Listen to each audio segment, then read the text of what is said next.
read 6 books in the 11th week of 2026, so let's go over my thoughts and rating. Whidbey by T. Kira Madden is a debut literary suspense that follows 3 women in the aftermath of one man's unaliving. The man in question is a guy named Calvin, and he was an abuser. In this story, we follow 2 of his victims, Bertie and Lindsay, as well as his mother, Mary Beth. This is a complex whodunit that dives into themes of living with long-term trauma, reconciliation, revenge, and the impacts of abuse. This is emotionally charged, absolutely riveting, and beautifully written. The way this story was written really transported me into the story and made me feel like I knew each of these women individually and was able to empathize with each of their standpoints and struggles. This book not only had me on the edge of my seat, but it had me in my head too. I just really like a book that makes you think. I just really appreciated how this book made me feel, and I will never forget it. I rated it 4.5 stars. The Burial Tide by Neil Sharpson was recommended to me by my friend and fellow book talker Madison. This follows the story of a woman who has found herself buried alive. When she emerges from the coffin, she realizes that a deadly plague has hit the Irish Isle on which she resides, and that somehow she has survived, but she has no idea who she is. So now she's relying on the people around her to figure out who she is, but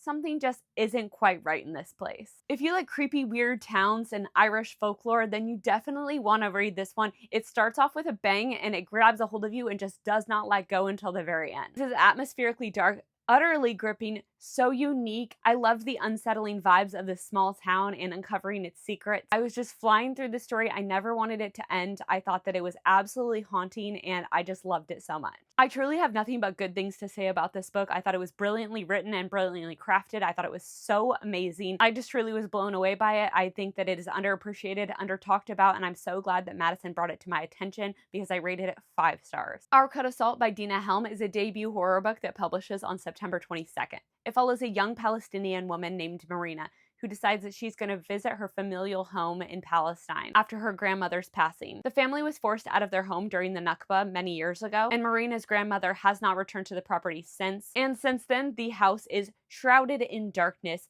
Cats won't go near it. Things happen to the people that live in this home, and it is said to be haunted. But Marina wants to get to the bottom of things and learn her family's history and learn more about her culture. But digging into her family's past makes Marina very sick, and the more that she digs, the sicker she becomes. While this is a haunted house story, it is also a story of the real-life haunting that is the occupation of Palestine. This was freaking brilliant, so haunting, so impactful, brutal, emotionally charged, absolutely riveting. This made me sob like a baby. It was not only haunting and beautifully written, but it was absolutely emotionally charged. It just tore my heart out. I think that the real life reflections of what's happening in the world that is seen through the lens of this fictional story was just absolutely gut-wrenching and just tore my heart out. This story, of course, covers themes of generational trauma and grief, and it also focuses on leaving one's home just to return to it and find it to not be what you remember it to be at all, and having the memories created there forever tainted. I felt so much empathy reading this story. I think that it's a very important read, especially with what's going on in Palestine right now and what has been going on for so long. You can tell that the author poured her heart and soul into this story, and I definitely appreciated every minute of it. This is one of those stories that the more you think about it, the more impact it has. This has grown on me more and more as each day passes.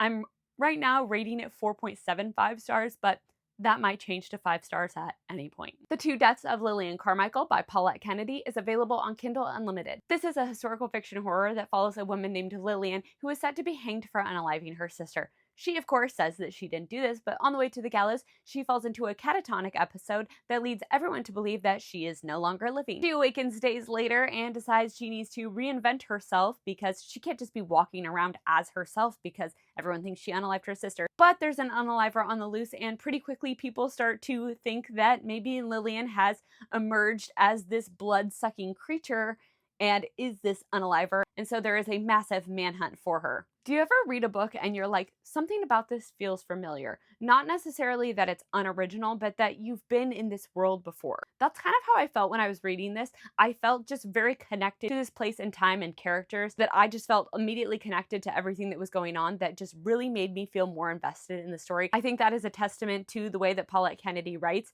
She makes you feel like you are in the story, and she really makes you care about everything that's going on very quickly. I also think that Paulette Kennedy approaches gothic historical horror so digestibly. I honestly am not a huge gothic horror, historical horror kind of person, but really the way that Paulette Kennedy does it is just such a breath of fresh air, and I have a good time every single time I pick up one of her books. This is my third book by this author and my absolute favorite. I rated it 4.5 stars. Killing Me Softly by Sandy Jones publishes on March 31st, and this follows Freya and Charlie, who are the picture-perfect couple, but their car gets involved in a hit-and-run scandal, and the couple turns on each other. Throughout this story, we're trying to figure out which one of them we think is in the right and which is in the wrong, or if they're both right or if they're both wrong. It begs the question, is it better to be right or to win? This was a gripping page-turner, and I really enjoyed it. I was having a lot of fun with this book, and I definitely didn't know who to believe and who to trust throughout this story, but I will say, at a certain point, it had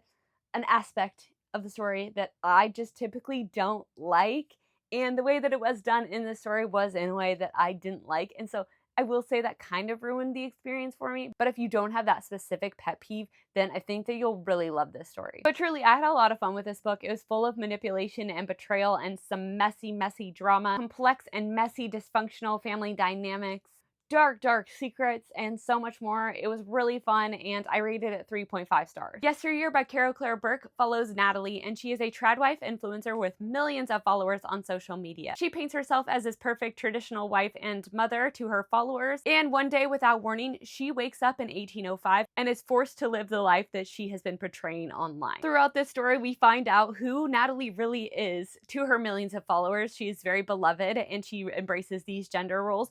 But inside, she is just this awful, manipulative person. She is so hard to root for, yet somehow you find yourself just absolutely intrigued by everything that's going on in her head. I will say the vibes kind of reminded me of WandaVision meets The Truman Show, like uncanny, weird, kind of comical vibes, but also somehow still unsettling and sinister. That being said, I didn't love this book. I have to be honest. I feel like I read a different book than everybody else.